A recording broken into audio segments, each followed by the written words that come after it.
Wei Sodong waterfall an kal le don ni hei khep mai à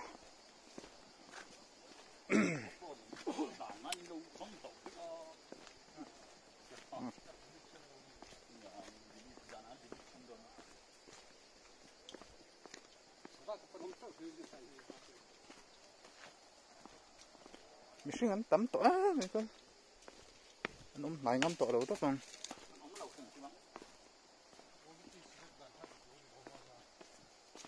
step bắt sụp khác ngặt ngắt thì mấy ta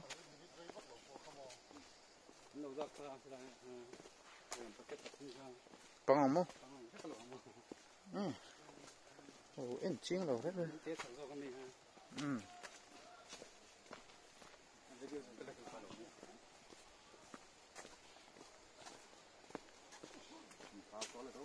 cái đây thì từ giá lẽ bây giờ hạ thác đâu cả liên sao cái ấy nó sẽ xỉa thì cái phần ấy nó sẽ xỉa thằng nó chuộng mua mà bốc xí rồi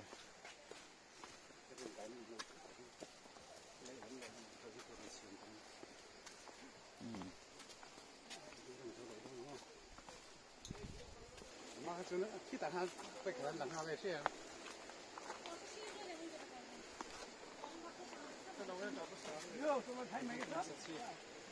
等一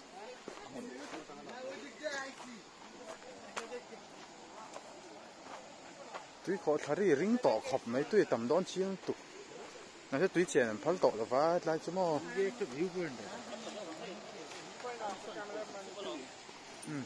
好这个老师开那个门推了不能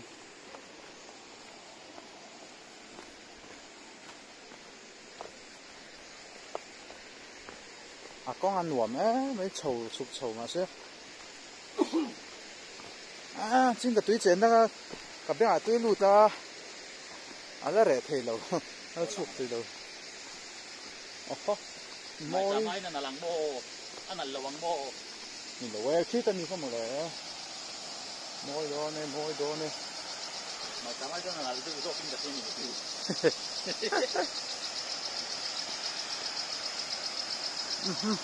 hi dùng hi ở lòng kính đồ ô cần gì chứ tu người cô lông rồi khấn là lâu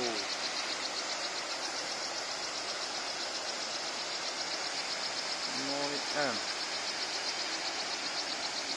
cái tên lấy là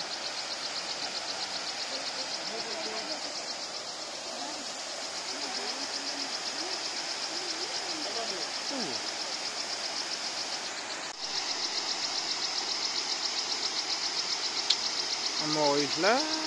nè anh mới đỡ lòng thầy đầu hết trăng chân khoa đấy ở gần đứt lẹ múc to mấy sù lẹ cho nên ai hít đầu vía bằng hít đầu vía bằng anh mới vẫn còn chụp trở về đó na vai hộp hộp rồi em được phút chơi gần đùa vai em tắm đùa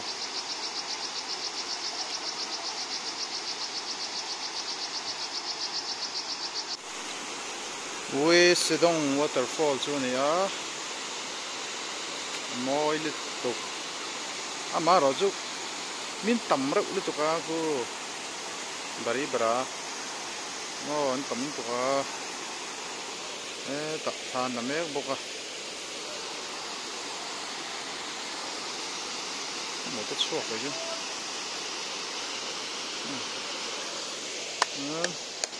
gì đây sao?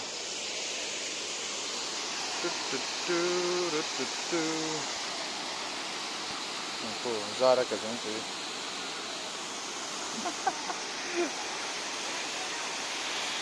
nói con nhắn chụp cà phê đôi nên có lẽ sau đó để chụp chèn chút cha còn khóc này nó khô khóc này cô rồi cái này nó là quái anh bánh chanh em lại ngắt vai không mà buổi khác Wei Sodong huai chuyện thinh thế lệ ta hay nó tầm lúc tụi cá so atarin an pe tak tak ani mak zo ado moi sin o an chang se khop mai pula wan nal de o ma ko chuk ta pe chuk ta ai a har sol ra u ro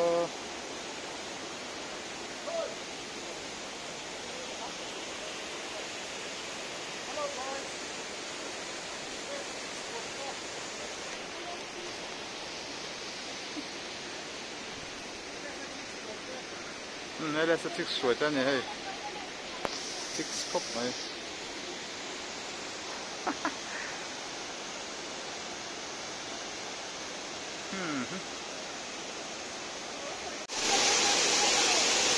hey cả thế là tụm nó là mà anh còn thấy về lại bóc xíu mà tháp bỏ là để thì đó nó nhỉ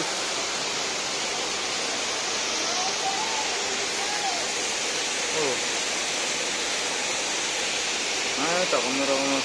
nó tiêm một dính chất là buổi sáng con nó là mắng gì buổi sáng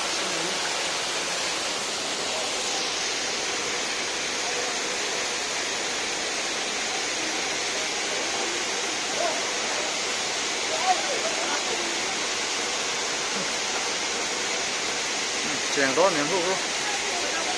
tổ mèo rấu quỷ xịt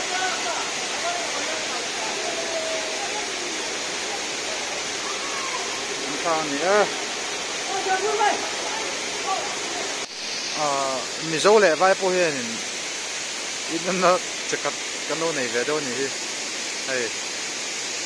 ăn chết lại ruộng ăn cần sân tốt mấy nhỉ chúng tôi ăn khá là ăn xin lúc đó có số mỗi đòn tụ sẽ đó đó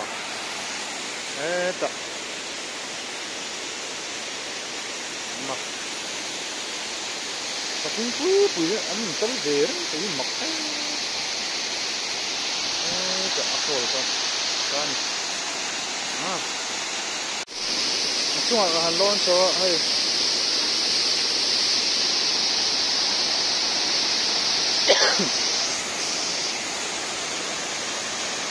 bụi khóc này các con rất là về cùng tăng bậc kia thì đâu là cái này không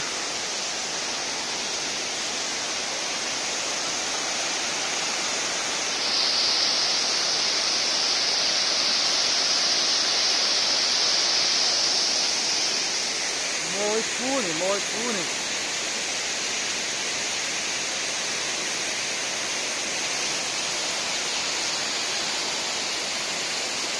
chúng lấy cái lỗ nó hết tổ đó nè mày sầu tổ đúng không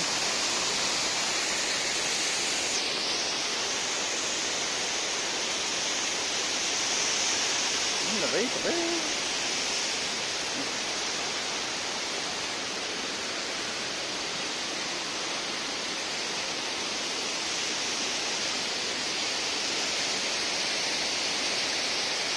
đi đây xin nó mà lầu cọc kia thôi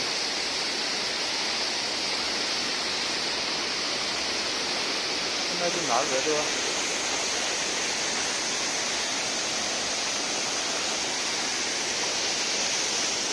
cái phone này chít đẹp đó mong em mở cửa đã nói cục nói về nay chú rồi đây đầu lỗ rồi không em muốn nhận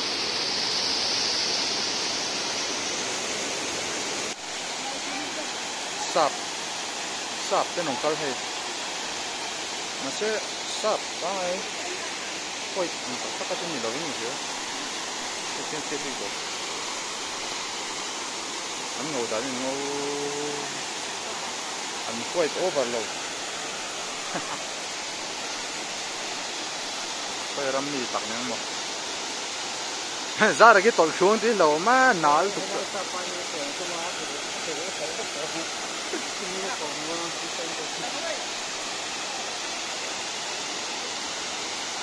à thiêm view mấy thế này chén hỗ trợ lắm nè vai hậu là anh chén lùi bộ problem hai lần chừng khăn khắc khóc mấy rồi ngao anh khổ phá thế tầm lưu sụp rồi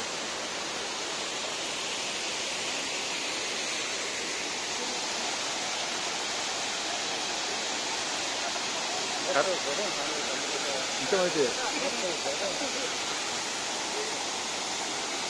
Geng top brand tu ni lah, tahu tak?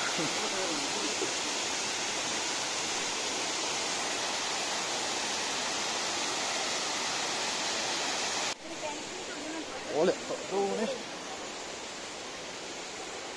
Oh. Oh, nak apa tu dia?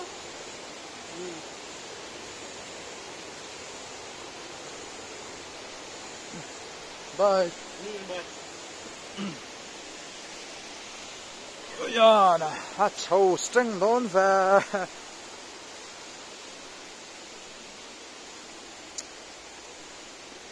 Tối té đó.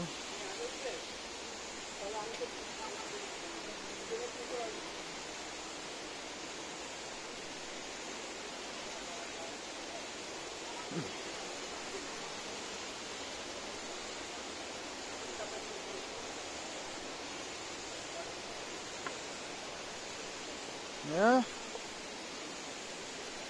Phát triển các bát thum về lắm như thế. Nè. Lúc này cái này. Cái đó là cái. Thế thế kia. Anh sầu sập sắp đấy.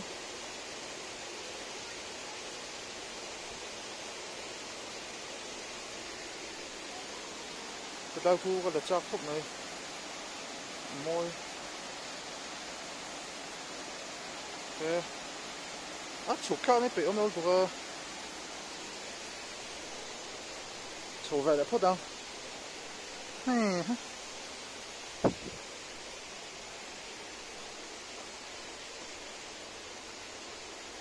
Yeah.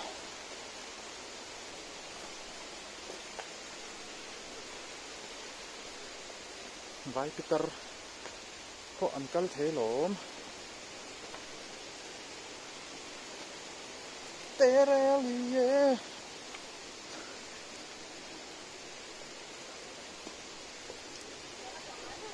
À thui lâu xìm xìm á. Thế nên hạ xa đầu phiên.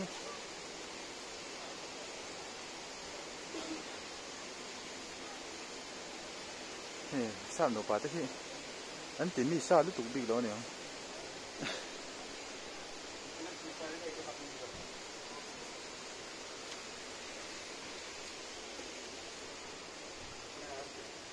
Chúc số phát tiếng anh chuồn vó rồi cháu phụ fit bon turu có thể sẽ khơi ra à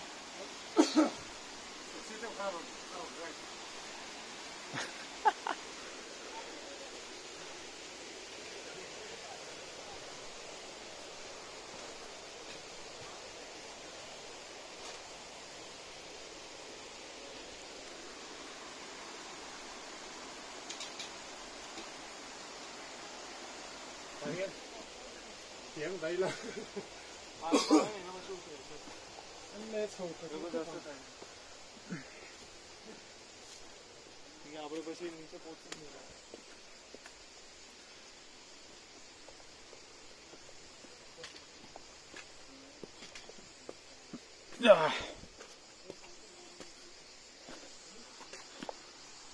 à tụi em ra trước khi tại lồng không ở đây lại đón tí khi cả chiêng em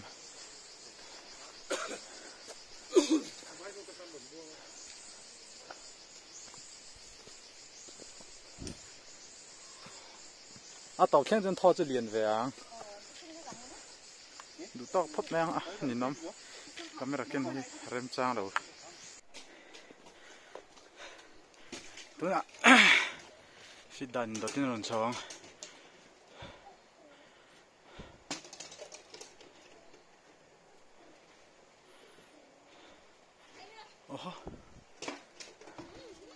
Ano nga po taro ko? Ayan po, bor na sa may.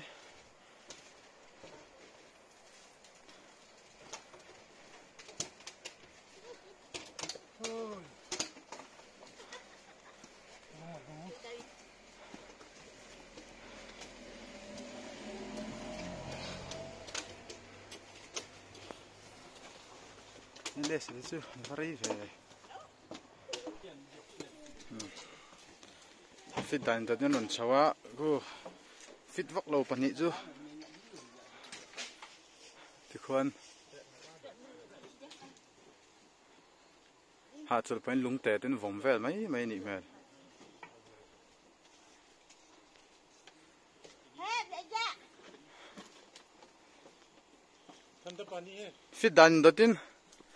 fit đàn tận nhân chào ấy